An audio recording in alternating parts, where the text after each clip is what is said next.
I welcome you as we continue our study, understanding Jesus' resurrection, the story of Jesus as seen through the lens of the book of Acts. So we come to the fourth lesson in the series. We will be focusing on and concluding as Easter comes again this year. And we will then have also two more lessons in the series after Easter.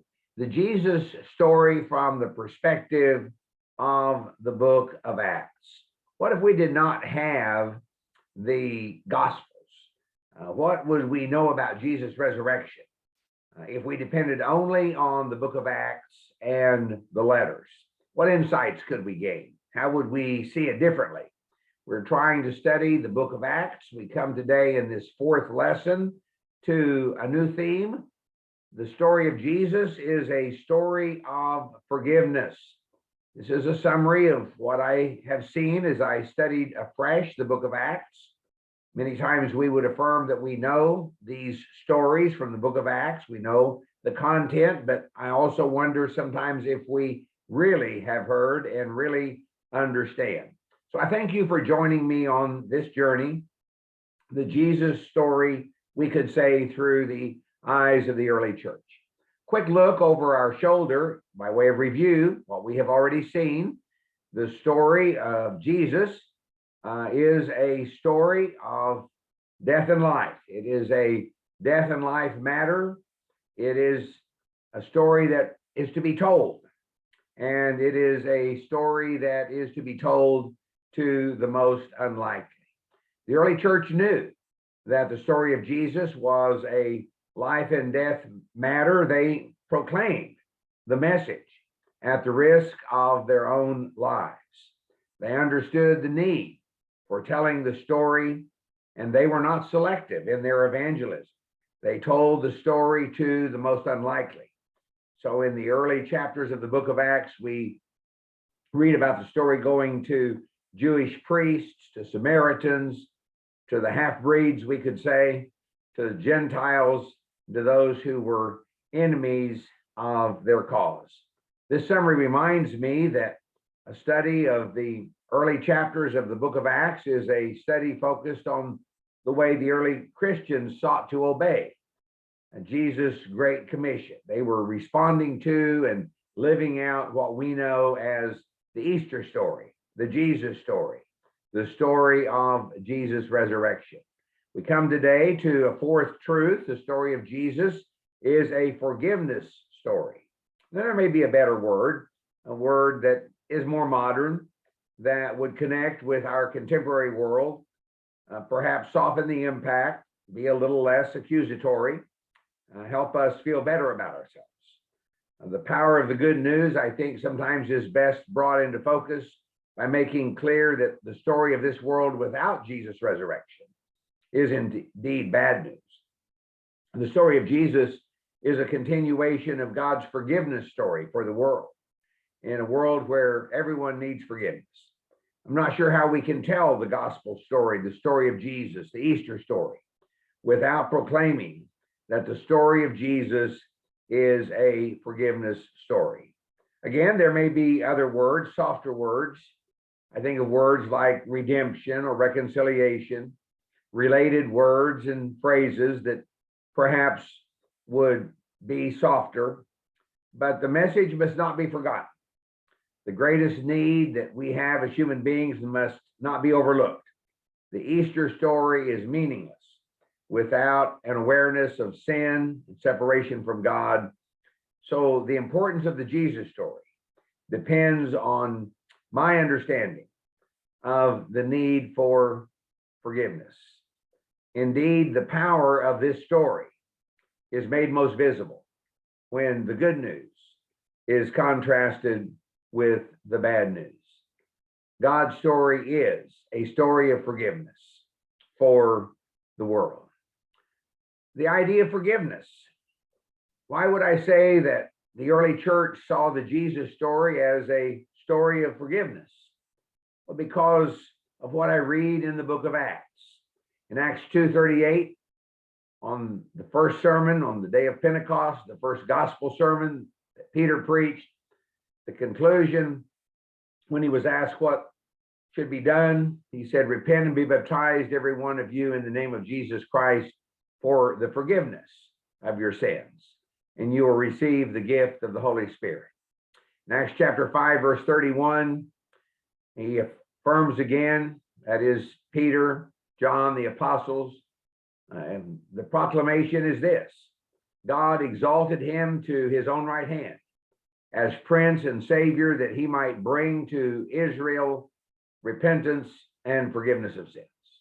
Chapter 8, verse 22, concerning Simon the sorcerer, repent of this wickedness and pray that the Lord will forgive you for having such a thought in your heart.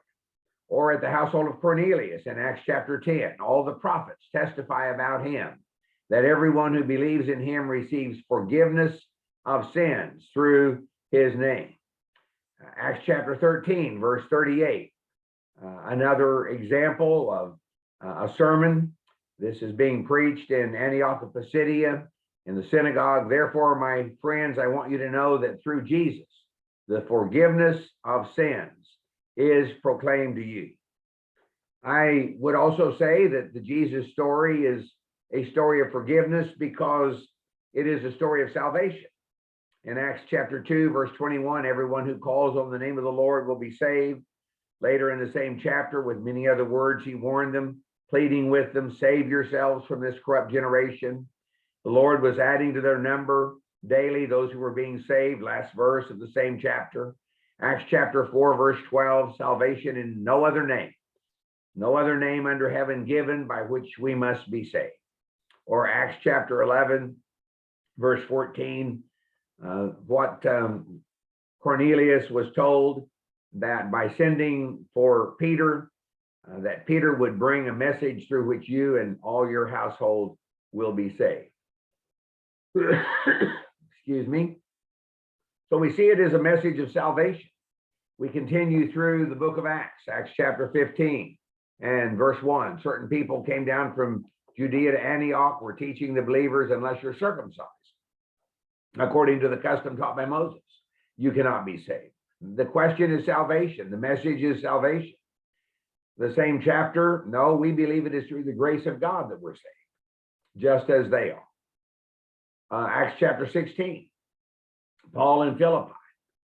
This young lady who followed Paul and the rest shouting, these men are servants of the Most High God who are telling you the way to be saved. Or in the same chapter again with the Philippian jailer, sirs, what must I do to be saved? And they replied, believe in the Lord Jesus and you will be saved, you and your household. So the story of Acts, the Easter story, the story of Jesus' resurrection, was seen in the life of the early church as a story of forgiveness. God doing what we cannot do for ourselves. A death and life story for everyone, because everyone is in need of God. Everyone is in need of restored relationship. Let me remind you now of some of the biblical backgrounds that underpinned, that undergirded this understanding in the early church, that the Easter story, the story of Jesus' resurrection, is a story of forgiveness and salvation. This is what the early church knew based on their understanding of God's work in the world previously, through reading the Old Testament, that God had made himself known in all of his glory, worthy of worship. The God who is a promising, personal, relational, forgiving, saving, restoring God. Time does not permit us to clearly summarize all of the things that could be known about God by reading the Old Testament. And then the truth that everyone needs compassion, everyone needs forgiveness, everyone needs to hear and know and understand the story of Jesus. The early church understood well this truth.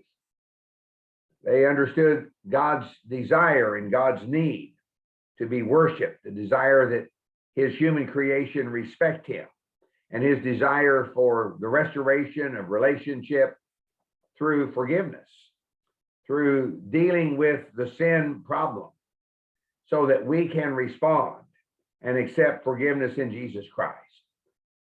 God makes possible in Jesus Christ, reconciliation, changed lives, the restoration of relationships, both vertically, relationship between God and human beings, also our relationships each with the other.